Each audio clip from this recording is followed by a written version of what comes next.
കേരളത്തിന്റെ ആകെ കടബാധ്യത 5.07 ലക്ഷം കോടി രൂപയാണ് എന്ന് ചൂണ്ടിക്കാട്ടുന്നു. സംസ്ഥാന വരുമാനത്തിന്റെ 77% ശമ്പളം, പെൻഷൻ, പലിശ തുടങ്ങി നിർബന്ധിത ചെലവുകൾക്കായി നീക്കിവെക്കേണ്ട അവസ്ഥയാണ്. ധവളപത്രം 195 പേജുകളുള്ള ഒരു ധവളപത്രമാണ്. കിഫ്ബിയെ സംബന്ധിച്ച് എന്തു പറയുന്നു എന്നുള്ളതാണ്.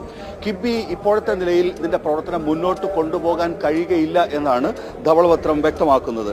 അതായത് കിഫ്ബിയുടെ പല പ്രവർത്തനങ്ങളും അതൊരു നല്ല സങ്കല്പമായി തുടങ്ങിയതാണെങ്കിൽ പോലും അതിന്റെ മുൻഗണനാക്രമങ്ങളിലൊക്കെ തന്നെ വ്യത്യാസം വന്നു എന്നാണ് ഇതിൽ സൂചിപ്പിക്കുന്നത്.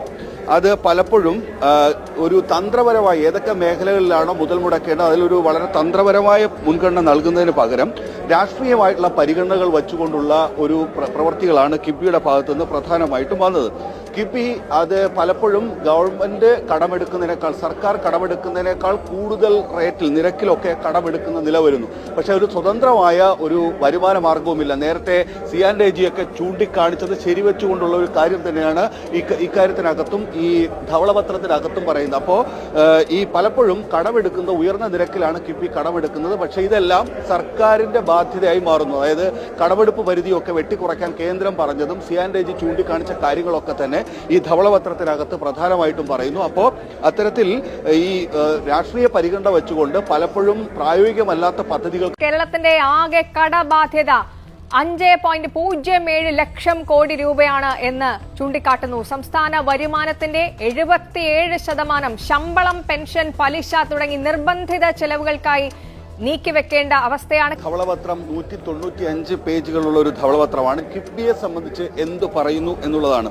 കിഫ്ബി ഇപ്പോഴത്തെ നിലയിൽ ഇതിന്റെ പ്രവർത്തനം മുന്നോട്ട് കൊണ്ടുപോകാൻ കഴിയുകയില്ല എന്നാണ് ധവളപത്രം വ്യക്തമാക്കുന്നത്. അതായത് കിഫ്ബിയുടെ പല പ്രവർത്തനങ്ങളും അതൊരു നല്ല സങ്കല്പമായി തുടങ്ങിയതാണെങ്കിൽ പോലും അതിന്റെ മുൻഗണനാക്രമങ്ങളിലൊക്കെ തന്നെ വ്യത്യാസം വന്നു എന്നാണ് ഇതിൽ സൂചിപ്പിക്കുന്നത്. അത് പലപ്പോഴും ഒരു തന്ത്രപരമായി ഏതൊക്കെ മേഖലകളിലാണോ മുതൽ മുടക്കേണ്ടത് അതിലൊരു വളരെ തന്ത്രപരമായ മുൻഗണന നൽകുന്നതിന് പകരം രാഷ്ട്രീയമായിട്ടുള്ള പരിഗണനകൾ വെച്ചുകൊണ്ടുള്ള ഒരു പ്രവൃത്തികളാണ് കിഫ്ബിയുടെ ഭാഗത്തുനിന്ന് പ്രധാനമായിട്ടും വന്നത്. കിഫ്ബി അത് പലപ്പോഴും ഗവൺമെന്റ് കടമെടുക്കുന്നതിനേക്കാൾ, സർക്കാർ കടമെടുക്കുന്നതിനേക്കാൾ കൂടുതൽ റേറ്റിൽ, നിരക്കിലൊക്കെ കടമെടുക്കുന്ന നില വരുന്നു. പക്ഷേ ഒരു സ്വതന്ത്രമായ ഒരു വരുമാന മാർഗവുമില്ല. നേരത്തെ CNAG ചൂണ്ടിക്കാണിച്ചത് ശരിവെച്ചുകൊണ്ടുള്ള ഒരു കാര്യം തന്നെയാണ് ഇക്കാര്യത്തിനകത്തും